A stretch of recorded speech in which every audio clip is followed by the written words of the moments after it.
Hello, and thank you for joining us for this webinar on key changes and challenges for company secretaries in 2021.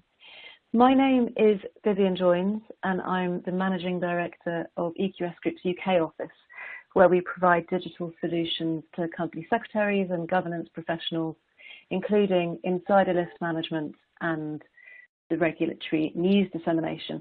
I'm really delighted to be joined by three people today, one of which is my colleague Adam Kalesha, our Business Development Manager who works with governance professionals and who will be running the discussion with our panellists today.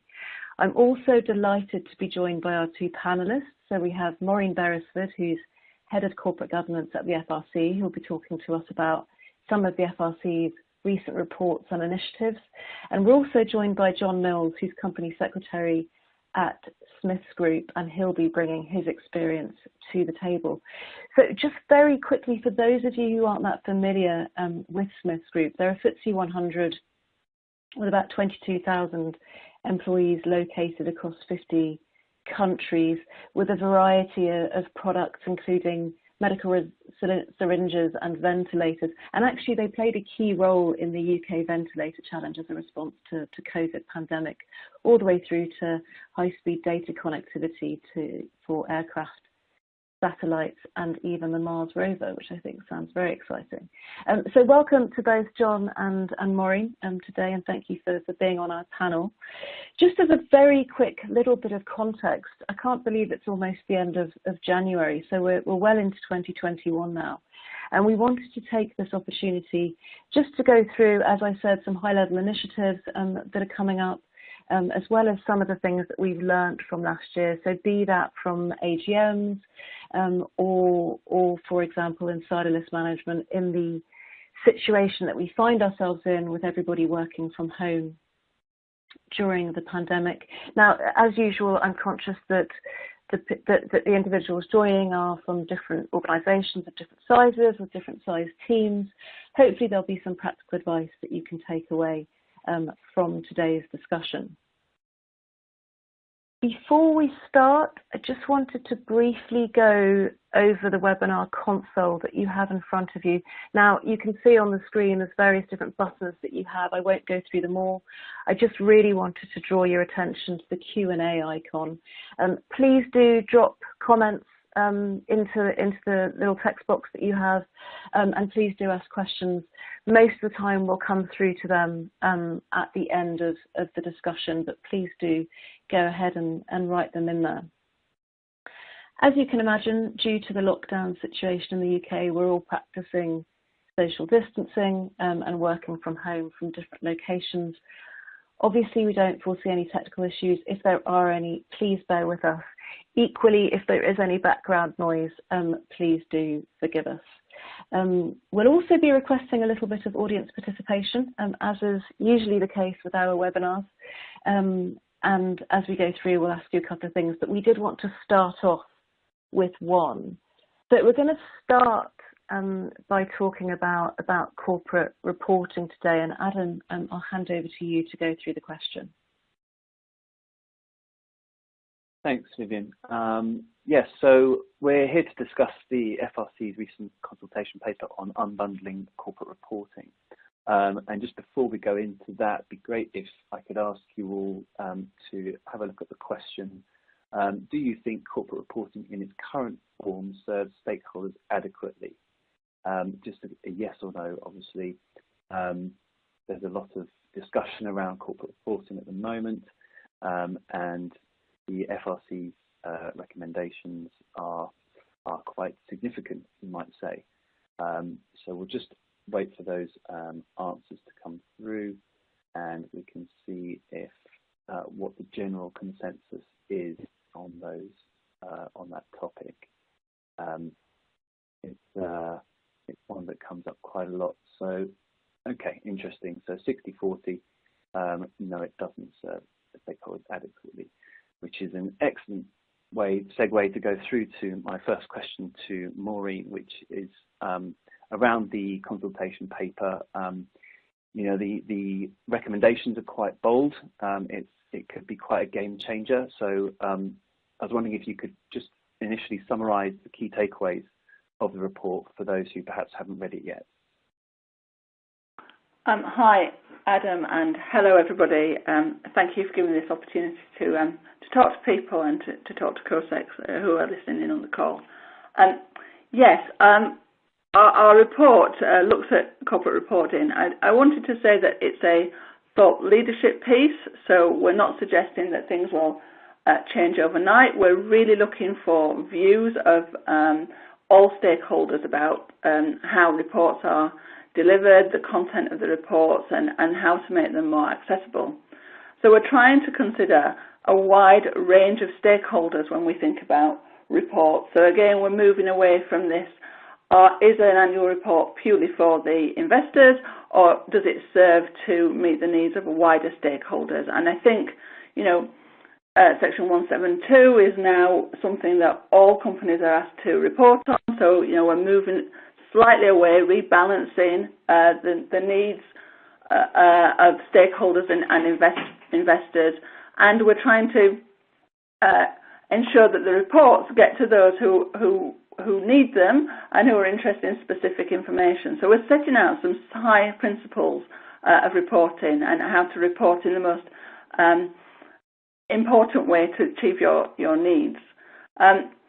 Our long-term goal will be to standardise some of the reports and some of the issues that you're writing about. For example, you know, reporting on TCFDs, reporting on climate change, set some standards around that. But again, this is a long-term proposal, and we found that, you know, in our second report on how companies are achieving reporting and how well reports occur, we found that Section 172 reporting can be a little bit tick boxy.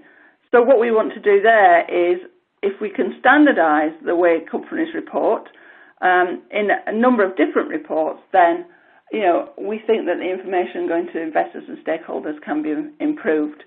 So our aim of our report, there's so many reports, our aim of our report on the future of corporate reporting is to have a number of different reports that link together and that are more accessible, probably via the internet or a website, rather than one annual report that tries to cram everything into it on one particular date. Great, thank you. So I guess also the report comes out against a backdrop of a lot of uncertainty at the moment. Obviously, companies primarily are looking at short-term survival, and the report states that it aims to provide stability and cater for a changing audience with wider interests and concerns, and develop a model that is fit for the future. How do you think the new structure will facilitate this?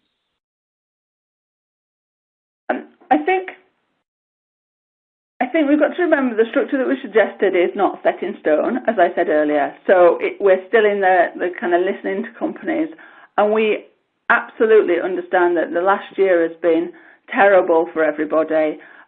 Lots of quick changes, short-term changes, and, you know, but also I think the last year has showed us the importance of stakeholders, and climate issues is also another issue that's rising once again to the fore. And I think companies realise that stakeholders are very important, and to get information to stakeholders and investors is something that can benefit the long-term success of the company. And I think companies want to also be more transparent and actually tell a good story. So by offering a network of reports that link together, then we hope that the stakeholders will go to particular parts of the report that they're interested in, rather than, you know, wading through the annual report to try and find just the one bit that's useful. So then they'll go to a governance report maybe, or they'll go to a environmental report or whatever, and then they'll be able to target the reporting to the stakeholders that need to get the information, rather than it being buried in a huge annual report, because, you know, we all know how large annual reports are at the minute. Yeah, thank you. And I think there's also an element of being able to compare same sections or parts of the network with other reports to get a wider view. Is that correct? That's right, yes. I mean, at the minute, it's quite difficult to kind of link things together. And by having a network of reports, you should be able to look at one set of information and quickly flick to another one and to see how one section impacts on another section and or whether they should impact on each other and don't. Yeah, indeed. What's been the feedback from the issuer side and the investor side? How's the report been received? I think it's overall we've had some positive feedback, lots of questions as you'd expect, and a few concerns. Lots of concerns about whether we're just introducing duplication or whether that would be more burdens on business. And that's not what we're attempting to do. We would hope that if the project moves forward, we can take a long-term view, and we're not asking or suggesting that things change overnight. So we would hope that any duplication that stakeholders currently see, we could eradicate and take account of the views. You've all got systems set up of how to produce an annual report at the minute. We're not suggesting at all that in 2 years' time a whole new system's introduced. This could take years. This is about thinking what is best for companies, what is best for the stakeholders and investors, and how to achieve it in a radical way. And also we're aware that boards are kind of very, very busy. They've got lots of things to consider, and reporting, they don't want to be signing off different reports every week. So we're more than aware that getting the information in front of your chair and your directors is difficult. So we want to ensure that we're not putting too much pressure on companies and asking boards to sign off 10 different reports that are almost the same. So it's a long-term project, and we're aware of the concerns that have already been expressed. But I think overall, positive. And I just wanted to say, I've mentioned Section 172, and there's been a lot of support for ensuring that any new system of reporting really takes account of those wider stakeholders. I guess on that subject is materiality. So the report discusses applying the concept of materiality at both report level and network level. Could you just expand on that a little bit? Yeah, so what we mean is that we're looking at materiality across all reports. We're not trying to confuse people by setting a new layer of materiality. So it's about linkages and where there are issues and impacts, making sure that they're not considered in isolation. So it will always be up to the company to determine what is materiality. Yeah, but what we're trying to do is to ensure that it's considered across a number of reports. Yeah, to ensure that a company is happy that they've met what they consider to be the appropriate level of materiality. Okay, thanks. John, I'm going to come to you now. As a FTSE 100 company secretary, and having published your annual report, ironically, just a week after this report, the FTSE report was published, what's your response to it, and how do you envisage it being implemented by issuers? Well, morning, Adam, and morning, everybody. I hope everybody's safe and well. No, I think generally we're supportive of it. And I think it is a good idea to look again at the way that the reporting documents sort of work and see whether they can be improved, because annual reports do try and be all things to all people, and sort of struggle as a result of it.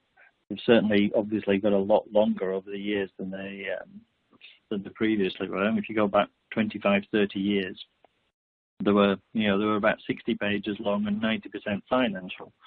So there's been a gradual move to sort of put more and more into them. And I think looking at sort of separating it out into sort of 3 distinct reports is a good idea. I think it's welcome news that it's obviously going to be a gradual process, because I think companies do always worry that they just get used to one way of working and something else comes along, a new way of reporting. I think we're always sort of worried that you're going to miss something if something's changed recently, that you're not going to sort of pick up all the sort of nuances that people will expect you to have in your documents.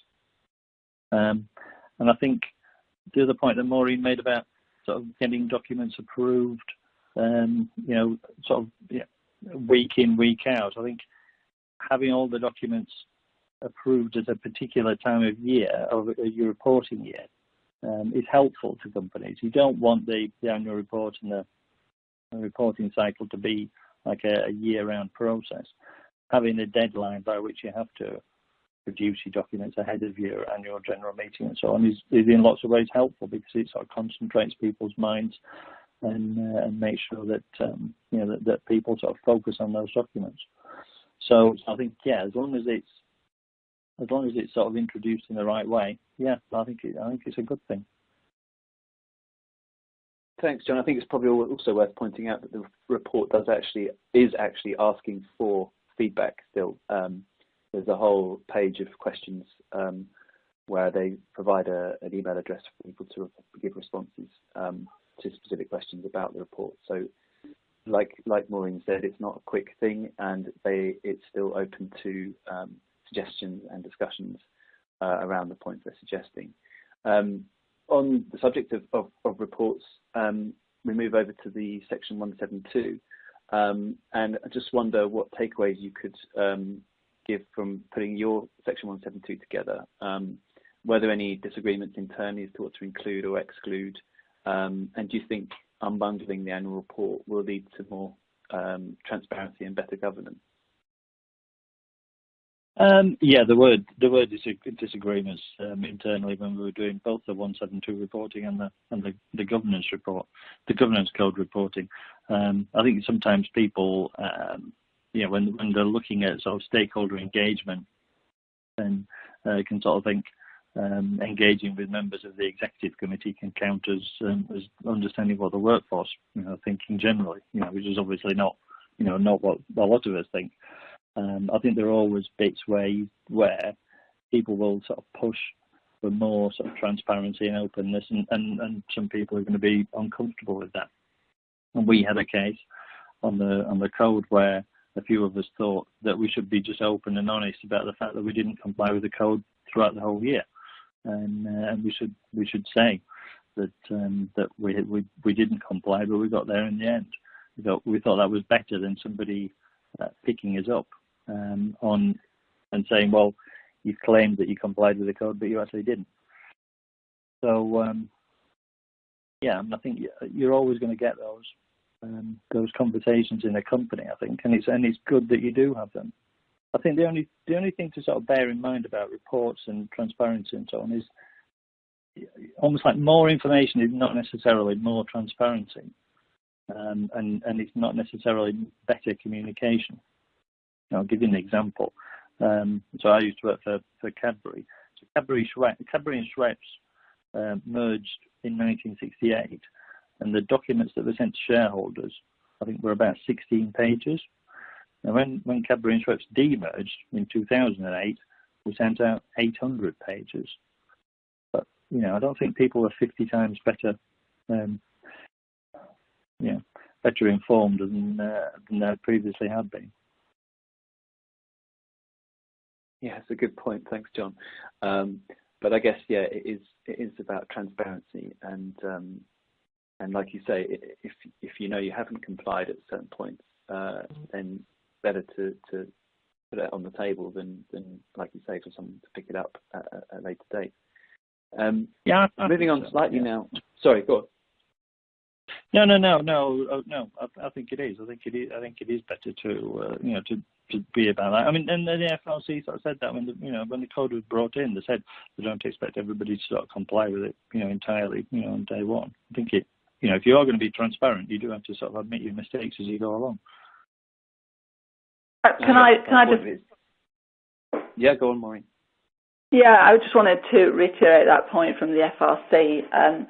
We would much rather that companies explained why they've not complied or where they've deviated from the code, because that offers that transparency.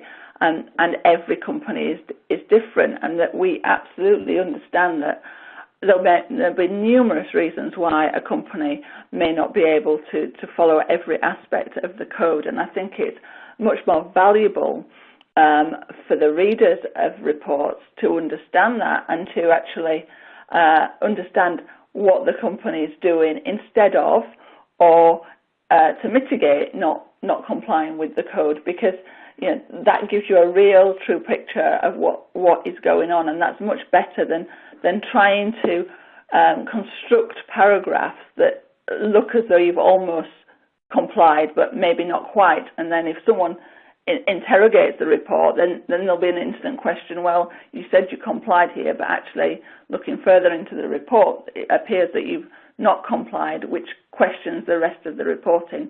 So from the FRC's position, we would much more prefer that companies claimed non-compliance and explain that. Yeah, thanks, Maureen. And it's that kind of age-old thing of if you don't get things wrong, you don't learn. By discussing the fact that you haven't complied in certain ways means that you'll be able to mitigate that in the future and be more compliant going forward.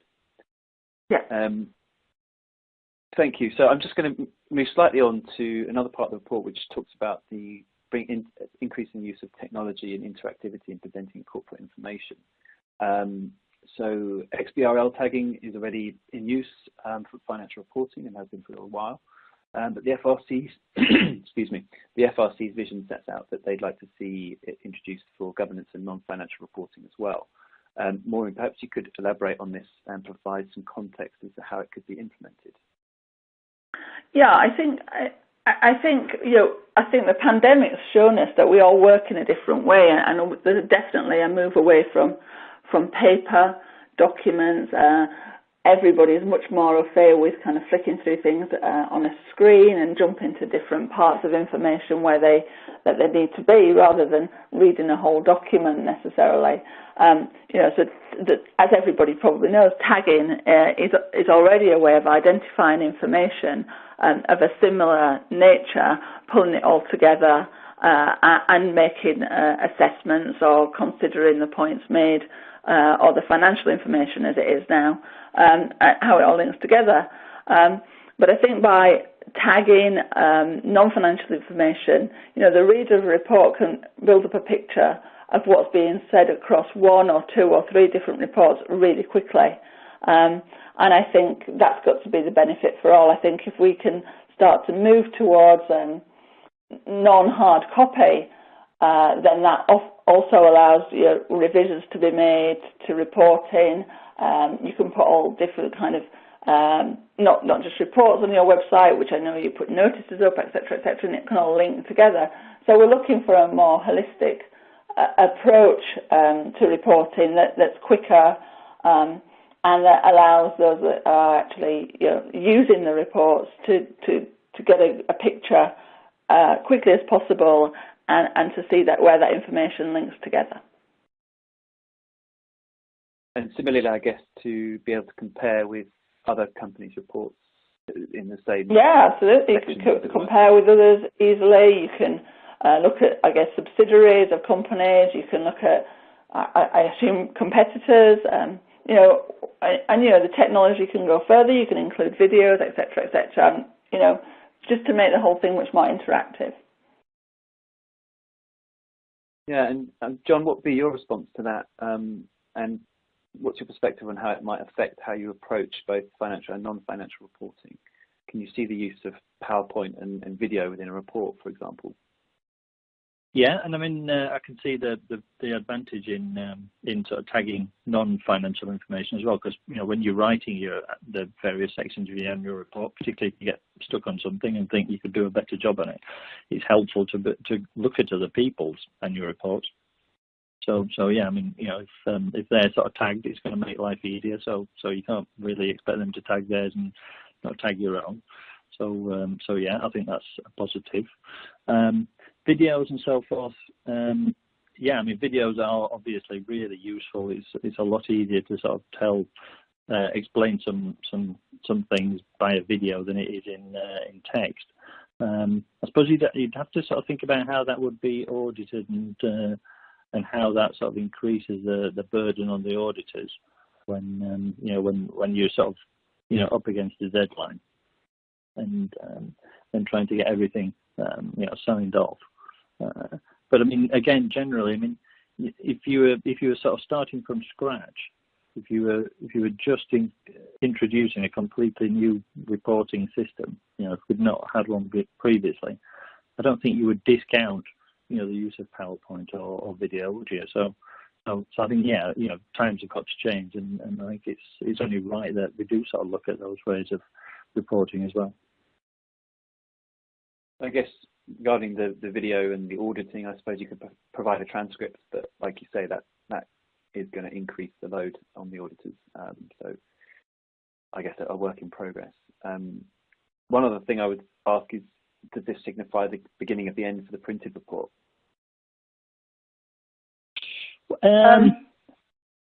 Oh, sorry, that's John first. Sorry. Oh, sorry. Right.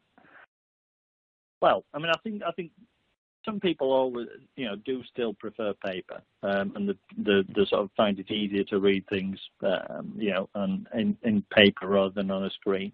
So I think it's probably got a way to go yet on paper. I mean, it's obviously sort of declined an awful lot, but you do still find a fair number of shareholders, for example, who do still prefer it. Prefer having a document in their hands. So yes, I think it's declining, but I think it's still around for a while. I think I'd agree with that. I don't think we're moving to non-paper in the next few years. I think maybe there's an argument for electronic reporting becoming the default position, where anybody who wants a hard copy of reports or whatever has to ask for them. That might be something for the future, but I doubt we'll see the end of paper, as John said. I think it's valuable for some people, and it's got its own place still in this electronic age. Okay, great, thank you.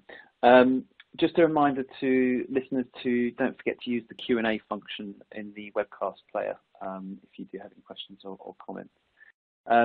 Thank you, guys. We're going to move on to the AGM report now. So this is a review of AGMs in the first half of 2020. I think it was just over 200 companies in the FTSE 350 who had published a notice of AGM between the 10th of March and the 30th of July were analysed. So before we go into that, just another poll question. So how did you conduct your 2020 AGM? Was it behind closed doors with basic quorum and proxy votes? Did you have a webcast? Was it hybrid, fully virtual, or did you have another solution for it? It's been a topic of much discussion, particularly with the way the pandemic hit last year, the timing of it, right in the middle of or the beginning of AGM season. So a lot of people were kind of scrabbling around trying to find the right solution, which proved very, very difficult, I think, and put a lot of pressure on the company secretariat in general. If you just give your answers to that as quickly as you can. Okay, so that's interesting. So majority behind closed doors, that's not really a surprise, but actually quite a large number of fully virtual. Obviously that is dependent on articles of association, but interesting to see that quite high number there. Okay, so Maureen, I think I'll start with you. The overriding theme of the report is that too many companies held closed meetings, which works with those results from the poll. But without the option of direct interaction with the board and really a lack of use of technology to enable live voting after having heard the board's presentations. So could you maybe give a little perspective as to why the report was put together in the first place, what your involvement was, and the feedback you've had so far? Yeah, thanks, Adam. We put the report together because it became obvious, in sort of April, May time that, companies were really struggling out there. We tried to work with the Governance Institute and some law firms and the Department of Business and get some guidance out to help companies, because, it must have been a terrible time for everybody to suddenly realise that all their plans were literally being thrown up in the air in relation to the AGM. So our first issue was to try and put some guidance out that would help companies, and we recognise that companies would have to hold their AGMs behind closed doors. But what we weren't really ready for was the lack of questions that some companies didn't offer to their retail shareholders or those that would normally attend their AGM. We kind of assumed that there would be some form of questioning, and so we were a little bit unprepared for that. And we understand why it happened, but as we look more into the issues around AGMs and there's much more press around it, it came to light that there were many more issues to consider. And I think the pandemic kind of raised these to the fore. For example, is it really in the 21st century necessary to hold an AGM where, people have to travel afar and there's generally not any support to dial into an AGM? Should shareholders be able to vote in real time? Should there be a facility for having a Q&A before an AGM? Should all answers be given after the AGM? So there's a whole plethora of issues that came up. So we thought it would be useful around the summertime to do a little bit more investigation. So our report looked at what had happened in the past. We noted there were so many closed AGMs, but we also looked to the future.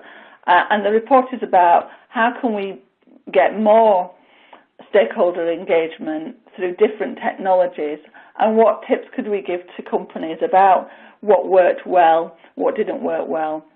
And we also considered the legislation because, as I think numerous people have said, it's hard to move to a virtual meeting if your articles don't allow you, so that has to be dealt with. And also the legislation in the Companies Act talks about a place for a meeting, and this is generally interpreted as an actual physical place. So the report tried to deal with all those issues, offered some guidance for the future, for this year, to try and think about how more stakeholder engagement could happen. And also, as a result of the report, we've set up a stakeholder group which consists of issuers, investors, retail shareholders, proxy advisors, etc., to really look at what's going on in this area and to see whether some change is necessary. So that's a kind of a whistle-stop to why we did it and what we did. Thanks. And what's been the feedback? How's it been received by both shareholders and issuers? And what's kind of the balance of response between retail and institutional shareholders? I think it's been really well received. We thought we would offer in a balanced report which acknowledged all the problems that companies had and how well they actually did to even get their AGMs completed and get their decisions made in the season. And I think companies have come back to us and said, yeah, we're really looking for change in this area. We really think we should be moving to more a technology approach, and we want that flexibility. Retail investors, a lot of them are really keen to continue with some form of physical meeting, but they even recognise that, why should an individual have to travel down from Scotland to attend a meeting for half a day if they can dial in? So they're appraised of, all the issues where technology could help. So, retail shareholders were really pleased that we're acknowledging that they should be allowed to ask questions. And the thing that we heard time and time again was, we want to see their whites of their eyes, and this could be physically, or it could be through a video channel or a technological channel. And chairmen should be put on the spot to be able to answer questions and be on their brief to be able to answer sometimes quite difficult questions or uncomfortable questions. So, the retail shareholders were appreciative. The institutional shareholders were a little less engaged, but even those suggested that if they could dial in to an AGM, that would be beneficial. They could release someone to do that rather than go for the full 4 or 5 hours that it might take to get to an AGM and return. So actually, there could be increased participation from institutional investors. So I would say that it's been well received, but I think companies and shareholders are waiting for the next stage. And the work that we're doing on the next stage, it won't be a silver bullet to change things for this year, and there are still a lot of issues to be dealt with this year. How will AGMs happen? Will it be the same as this year? What's the is there going to be an extension to the legislation, which is looking highly unlikely? But our long-term goal is to really kind of see if there's changes to be made for the better, to make the AGM more relevant and to make the decision-making clearer for all the stakeholders as well as the investors. Well, thank you. That's really interesting. I guess no surprise that the retail shareholders are more engaged with a report that generally pushes engagement for them more. John, I'd like to maybe come across to you from an issuer's side. I think your articles actually allow you to have a fully virtual meeting, but you've not used this authority until this year. Why was that, and what was the overall feedback from shareholders? Right, thanks. I mean, for a start, I think we were lucky that our AGM was in November, so we had a lot longer to sort of prepare and sort of think about what we were going to do, see what other people were doing, and sort of think through what was the best solution for us. So we'd not used fully virtual AGMs in the past because we'd actually changed our articles almost like in a lucky little window before I joined Smiths. Before the Investment Association and others sort of pushed back on sort of having that authority. We'd still sort of stuck with the physical meeting, although we'd moved to webcasting the meeting as well in sort of 2019.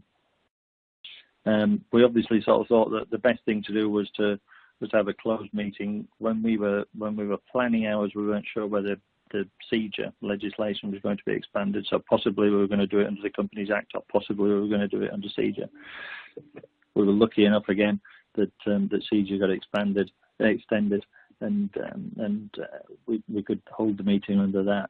We chose to allow sort of voting during the meeting and allow shareholders to put questions, type questions in, but not actually speak at the meeting. Because again, if you look at the Companies Act says the shareholders are going to be allowed to speak at the meeting, and so that's a bit of a block to a virtual AGM unless you do allow sort of people to to actually put the question themselves. So we didn't have any particular feedback from shareholders. I mean, you very rarely do, I suppose, at the end of an AGM. From the board's point of view, I think the board was perfectly happy with it. We did have a few sort of questions put to the meeting, so we thought that was worthwhile. And I think boards in general, if you look across lots of companies, I think a lot of boards think that AGMs are a bit of a waste of time because institutional shareholders don't tend to attend unless they almost like want to say, we attended this AGM, we put this question. They when they're doing their stewardship reports and so forth. If you've got 2 million shares in the room when you're holding an AGM, 95% of the shareholders holding those shares will be on the stage. About another 4% will be in the front 2 rows of the audience. So, you don't get a lot of sort of major shareholders or in terms of the actual holding attending meetings, but they are still shareholders. They do still have a say. I don't think it's a bad thing sometimes that that people are put on the spot, and retail shareholders do tend to ask more awkward questions sometimes than other shareholders might, and at least ask it in public. So I think, AGMs do need to be looked at, and as like Maureen says, again, having a physical meeting, in the southeast of England on a Wednesday morning, it doesn't really benefit most of your shareholders or allow them to interact. So, excuse me, I don't think it's unreasonable to expect companies to move to more sort of virtual meetings in the future. Thanks, John. I think it's an interesting point, and obviously going forward, it's probably going to change or continue to be a kind of a strong discussion point. I'm just conscious of time, so I'm going to move on slightly. Over to Maureen, just quickly. Many companies will be planning their AGM at the moment for this year. What would you like them to consider in particular?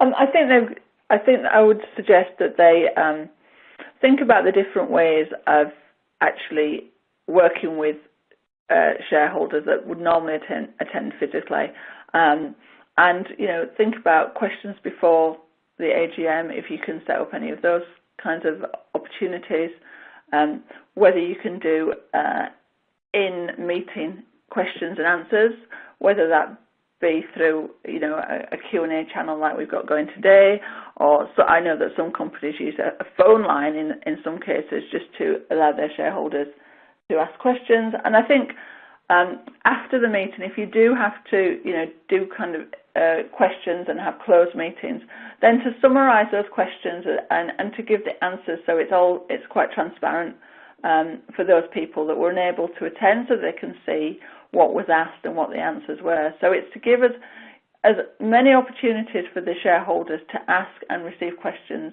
as possible before, during, and then a summary afterwards, is what I would say. And speak to your registrar as soon as possible, because there are lots of different ways of doing things through different forms of technology.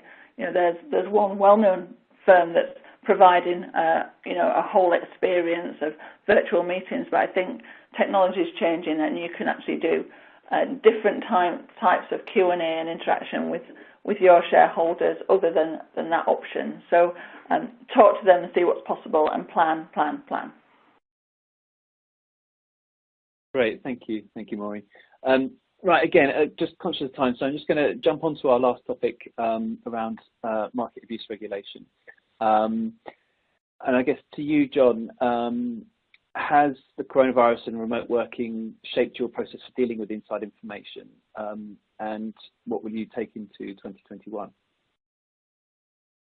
I don't think it has really, not so much. In some ways, it might even be easier to sort of control inside information, because you don't have people, talking when they're getting a coffee or leaving papers in meeting rooms, or taking sort of business calls on phones, on trains. Sorry, we've had that in the past where somebody rang us up once and said, "Oh, I know exactly this deal that you're doing because I heard two of your executives talking about it on the train last night."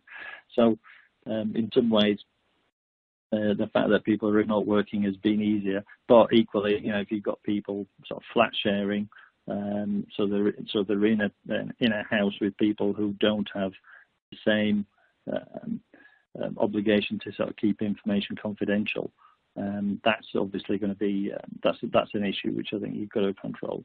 So, I think inside information and the more rules are always a worry, and you're always sort of worried that you're going to sort of fall foul of them. So I think I suppose the message for that is you just try and keep on top of it, and you just try and re-emphasize to everybody how important it is that the information is kept confidential. And on that point of re-emphasizing, have you brought in any additional training or kind of reiterated processes and so on to your teams? Yeah, we send out sort of regular reminders and ask people to sort of to complete the training and to make themselves aware of it. Whether they do or not, I suppose, remains to be seen. So far we've been okay, but yeah, time will tell. Great, thank you. Maureen, is there anything you wanted to add to that?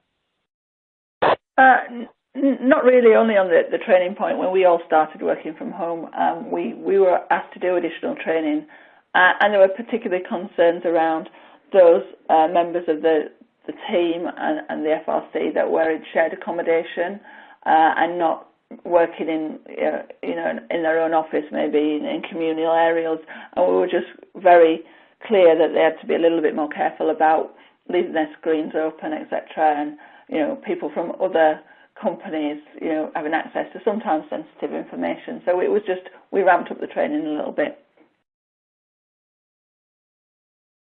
Sure, thank you. Okay, so thank you for your input on those topics. We could obviously go on for many hours, I should think, talking about those, but we don't have many hours. So one final thing I'd like to ask from both of you is, what 3 tips would you like people listening to the webinar to take away with them? I'll start with you, John. Okay, all right, thank you.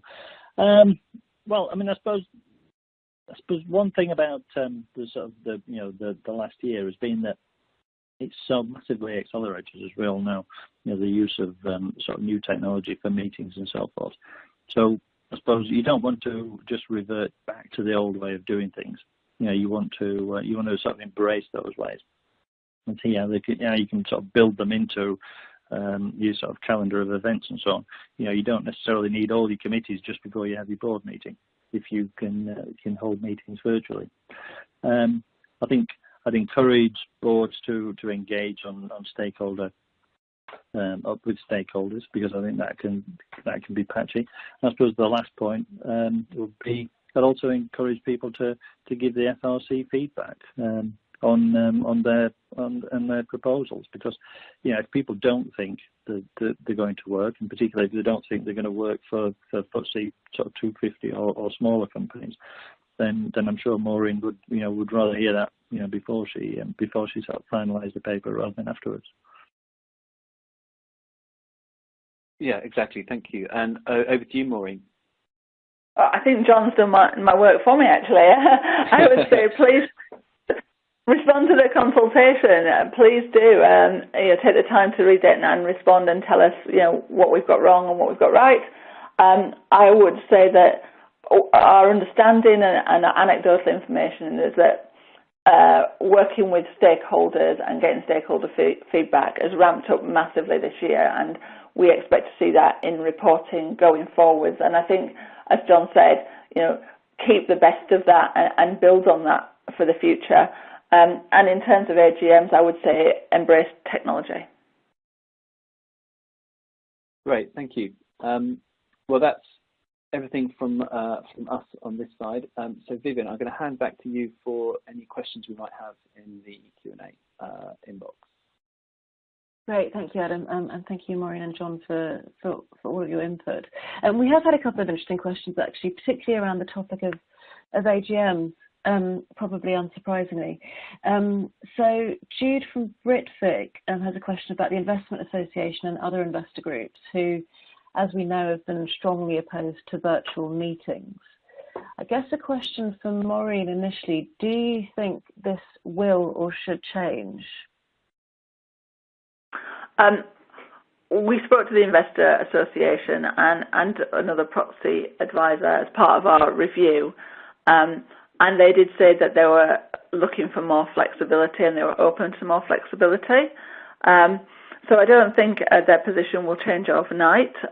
We continue to talk to them, but I think we'll probably move to a hybrid meetings first, and then see how they take off, and then potentially move to a more virtual meeting going forward. I think what those kind of investors are looking for is to ensure that the retail shareholders have that platform, and I think it's demonstrating that platform is available, whether that be physical or, if the technology works for everybody, if that can be done virtually. And I don't think we're there improving that point yet, and I think it's some time to go. So I think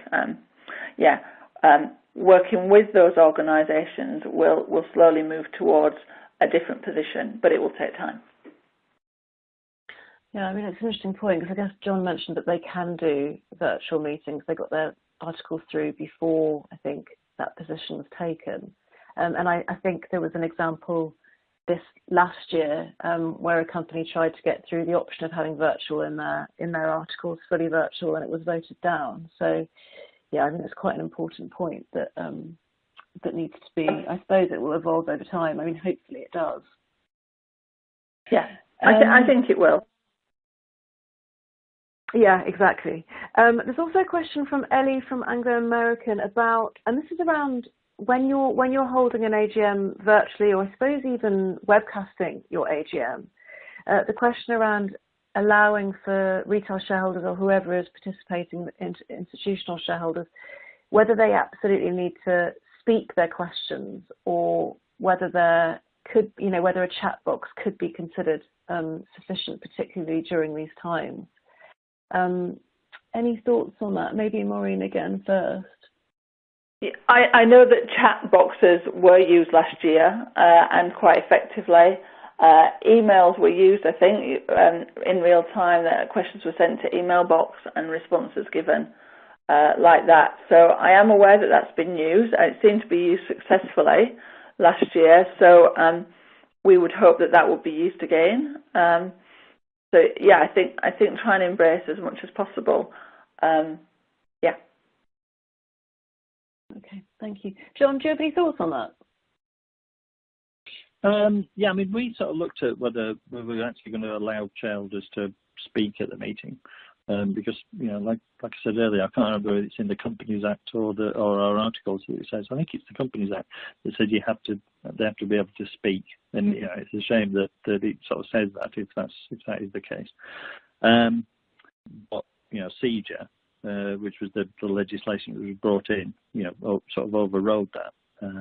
So we were okay and other companies were okay, but I think I'm right that CJA can't be extended past the end of March without sort of primary legislation, and whether it'll get that in time for everybody's AGMs this year is questionable. I mean, if you allow shareholders to sort of type their questions, and what we did was, we allowed them to ask questions during the meeting by typing them into a system, and then somebody in the corporate communications team basically read those questions out to the board. So, we thought that was as close as you could get to allowing the shareholders to speak without having multiple telephone lines, either coming in or going out to the meeting. I would say that was fine, subject to the legislation point. I mean, it's really hard, I think, for companies sort of planning their AGMs in the spring, without sort of knowing what's going to be allowed and what isn't going to be allowed. But if your primary sort of concern, the health and safety concern for your employees as well as your shareholders, as well as the people at the venues, that has to sort of override the Companies Act, you would think. So if you were allowing shareholders to put their questions during the meeting, albeit not speak, then I mean, who really can sort of validly complain about that?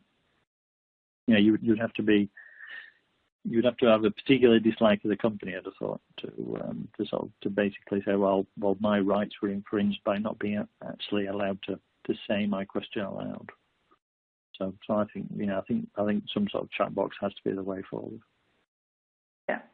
Thank you, John. Sorry, just quickly, John, would you not the option of the conference line be quite an elegant solution for that?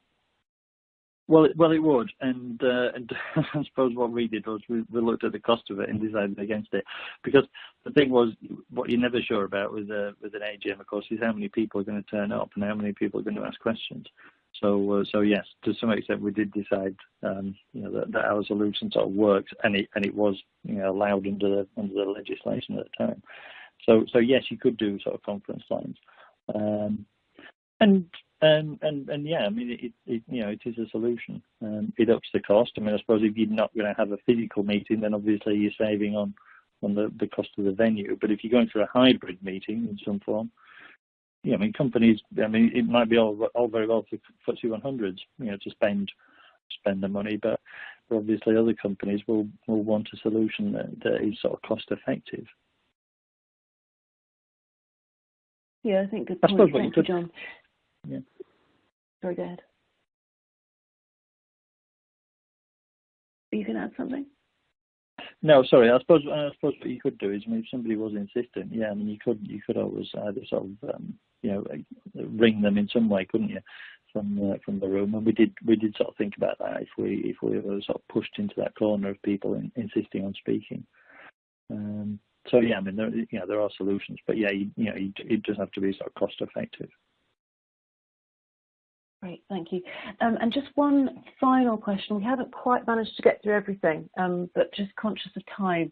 And this is from Philip at Renewy, and it relates to the network of reports that we were talking about towards the beginning of the webinar.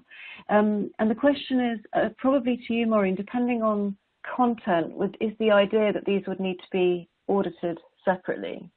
I don't know whether we've got that far yet. I'm not sure we've actually got that far yet, but what I would say is that the review that Donald Bryden did into the FRC and auditing, etc., talks about a lot of the non-financial information being assured, maybe not audited as we understand at the minute, but some kind of assurance, and that being up to the company to determine with its investors what level of assurance is required. So, I know there's going to be a consultation on that as the FRC moves towards AGA, hopefully sometime this year. So some of those issues will, I think, come out, not just because we've proposed a potential new way of reporting, but more generally reporting on non-financial information. Maybe whether that is subject to some form of assurance or not is something that's being considered. So I would suggest looking out for that consultation when it's issued at some point this year by the Department of Business. Great, thank you very much, Maureen. So I think that brings us to a close. Thank you for the questions that you've put through. I think it's really helped with the discussion.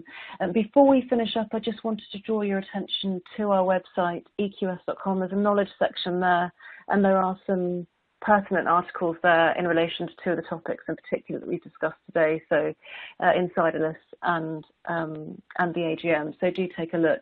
But it remains for me to thank Maureen, John and Adam for providing us with an interesting discussion and many insights into some of the changes and challenges for governance professionals this year. Hopefully you've taken away some thoughts and ideas.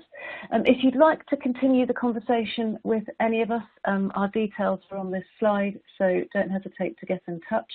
And the recorded webinar will be circulated shortly, so if you do want to circulate it and you think anybody would be interested, please do go ahead. As always, we're very interested in your feedback, so there should be a form that will pop up any second now. There's only a couple of questions on there, but we really would appreciate your honest feedback, and if you do have ideas for content for future webinars, then please do jot them down and we'll try to include that in our programme. Again, it remains me to thank our panellists. Thank you to Maureen and John for making the time, and thank you for Adam for moderating the discussion, and I hope everybody has a wonderful rest of the day, and obviously please do stay safe and healthy during these times. Thank you very much.